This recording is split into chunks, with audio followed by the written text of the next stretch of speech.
السلام علیکم ورحمۃ اللہ وبرکاتہ۔ پیارے بچوں، امید کرتی ہوں کہ آپ سب خیریت سے ہوں گے۔ اللہ تعالیٰ آپ سب کو اپنے حفظ و ایمان میں رکھے، آمین۔ تو آج ہم نے جو ہے ہمارا چیپٹر نمبر ہے 6، جو کہ ہے صبر و شکر اور ہماری انفرادی و اجتماعی زندگی۔ اس میں جو ہے سوال نمبر 1 آج ہم نے پڑھنا ہے، جو کہ اسلامی تعلیمات میں صبر کی ترغیب کیوں دی گئی ہے۔ تو سب سے پہلے تو چونکہ صبر کی بات ہو رہی تو ہم صبر کے لغوی معنی دیکھیں گے۔ صبر کے لغوی معنی کیا ہیں؟ تو صبر کے لغوی معنی ہیں روکنا اور برداشت کرنا، یعنی کہ مشکل حالات میں جو ہے اپنے آپ کو جو ہے غلط فیصلہ کرنے سے، غلط اقدام اٹھانے سے روکنا، اور اس جو ہے تکلیف اور مشکل میں جو ہے وہ برداشت کرنا، یہ صبر کے معنوں میں آتا ہے۔ اس کے بعد ہم دیکھتے ہیں کہ صبر کا مفہوم کیا ہے۔ تو صبر کا مفہوم یہ ہے کہ ناخوشگوار حالات میں اپنے نفس پر قابو رکھا جائے اور گھبرانے کی بجائے ثابت قدمی اختیار کی جائے، یعنی پریشانی، تکلیف اور جو ہے وہ صدمے کی حالت میں پامردی، ثابت قدمی اور ہمت قائم رکھتے ہوئے اپنے رب پر بھروسہ رکھا جائے، یہ جو ہے وہ صبر کے مفہوم میں آتا ہے۔ اس کے بعد ہے کہ اسلامی تعلیمات میں صبر کی تلقین کیا ہے۔ تو اسلامی تعلیمات میں جو ہے صبر کی بہت زیادہ تلقین کی گئی ہے، کیونکہ صبر کے بغیر جو ہے ہمارا ایمان نامکمل ہے۔ کیونکہ صبر و شکر ایک مسلمان کے ایسے اوصاف ہیں جو ایمان کے کامل ہونے کی دلیل ہیں۔ تو صبر اور شکر، اس کے اندر جو صبر کا نصف حصہ ہے اور شکر کا بھی نصف حصہ ہے۔ جب تک ہم جو ہے وہ صبر نہیں کریں گے تب تک ہمارا شکر ادا کرنا بھی اس طرح سے مفید نہیں ہوگا جس طرح سے ہمیں صبر و شکر دونوں کے کرنے سے، کیونکہ دونوں ہی مل کر جو ہمارے ایمان کو مکمل کرتے ہیں۔ اس کے ذریعے جو ہے انسان رنج و راحت اور خوشحالی و تنگ دستی میں ایسا طرز عمل اختیار کرتا ہے جو ایمان کے مطابق ہوتا ہے اور اللہ تعالیٰ کو پسند ہوتا ہے۔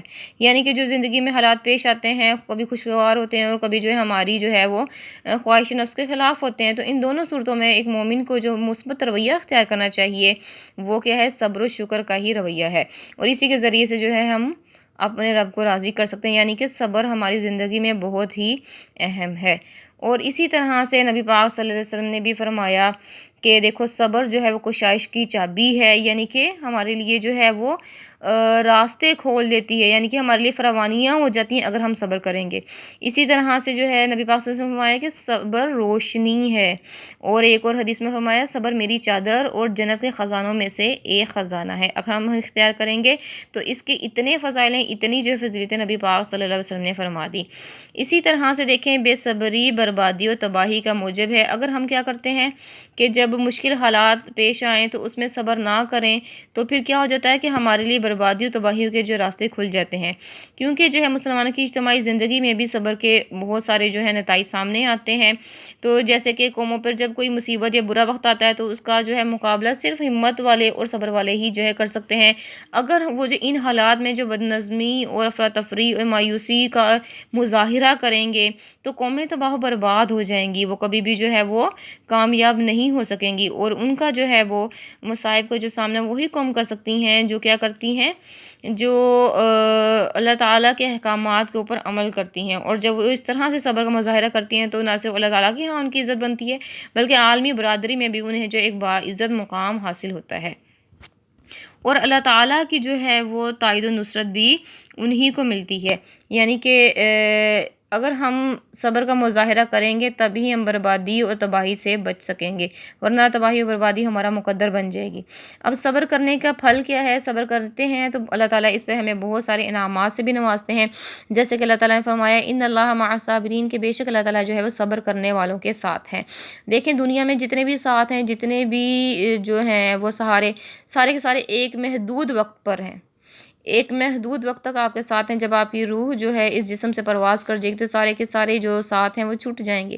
لیکن اگر انسان جو ہے اللہ تعالیٰ کے دیے ہوئے کے اوپر صبر و شکر کا مظاہرہ کرے گا تو اللہ سبحانہ و تعالیٰ جو ہے اس کے ساتھ ہمیشہ رہے گا، چاہے وہ قبر میں ہو، چاہے وہ حشر میں ہو، چاہے وہ قیامت کے دن ہو، کسی بھی جگہ پر ہو، اللہ تعالیٰ اس کے ساتھ ہوگا۔ تو اس لیے جو ہے وہ صبر کا مظاہرہ کرنا چاہیے، جیسے کہ ارشاد ربانی ہے پس صبر کرو، بے شک عاقبت صبر کرنے والوں ہی کے لیے ہے، یعنی کہ جو شخص صبر کرے گا تو انجام کار اسی کے لیے بہتر ہوگا۔ اسی طرح سے اللہ تعالیٰ نے فرمایا کہ بے شک صبر کرنے والوں کے لیے بے حد اجر و ثواب مقرر کیا گیا ہے۔ جو بندہ جو صبر کرتا ہے تو اللہ تعالیٰ اسے بہت ہی زیادہ جو ہے اجر و ثواب عطا فرمائیں گے۔ تو اسی طرح سے ایک حدیث مبارکہ ہے کہ نبی پاک صلی اللہ علیہ وسلم نے فرمایا کہ روز قیامت ہوگا اور اللہ تعالیٰ ایک ندا لگائیں گے کہ کون ہے وہ میرے بندے جو صبر کرنے والے تھے، صابرین کہاں ہیں؟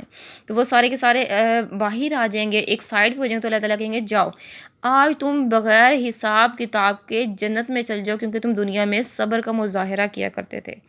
اب وہ کیا کریں گے؟ بڑی خوشی سے جو جنتوں کی طرف جا رہے ہوں گے، تو فرشتے کہیں گے تم کہاں جا رہے ہو بھائی، تمہارا حساب کتاب کہاں ہوا ہے، تم کہاں جا رہے ہو؟